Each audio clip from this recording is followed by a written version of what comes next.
J'ai vu les chaînes d'infos vendre la peur au ralenti, des cartes rouges au mur, des experts qui récitent leurs lignes à l'infini. Toujours les mêmes coupables, désignés avant le procès. Toujours les mêmes missiles préventifs qu'on appelle paix. Israël possède le feu nucléaire, dans l'ombre des silos, l'Iran nie vouloir la bombe, mais l'Occident crie au chaos. On nous parle d'urgence, de menaces universelles, pendant que les contrats d'armes remplissent les citadelles.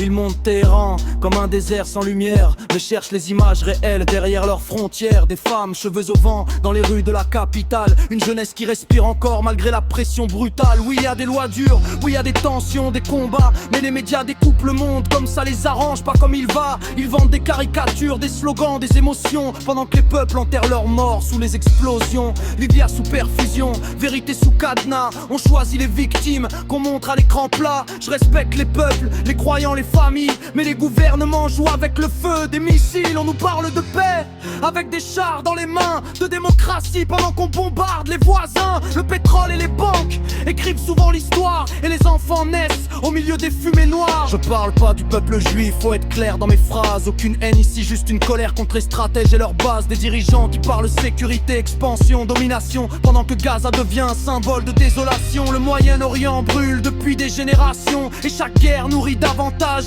la division. Les puissants jouent aux échecs avec le sang des civils, puis viennent à la télé parler d'ordre et d'équilibre. Ils disent choisis ton camp, moi choisis les innocents, ceux qui pleurent sous les drones, pas ceux qui serrent les présidents. La propagande moderne porte un costume bien taillé, elle sourit devant les caméras pendant que les villes sont rayées.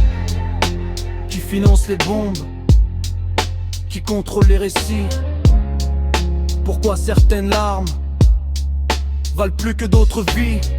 Pourquoi chaque critique devient haine ou blasphème, quand dénoncer un état n'est pas attaquer un peuple lui-même?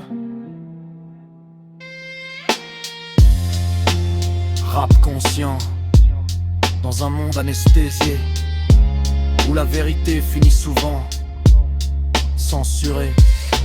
Je regarde les peuples, pas les drapeaux, ni les trônes, et j'entends les mères pleurer pareil, dans chaque zone.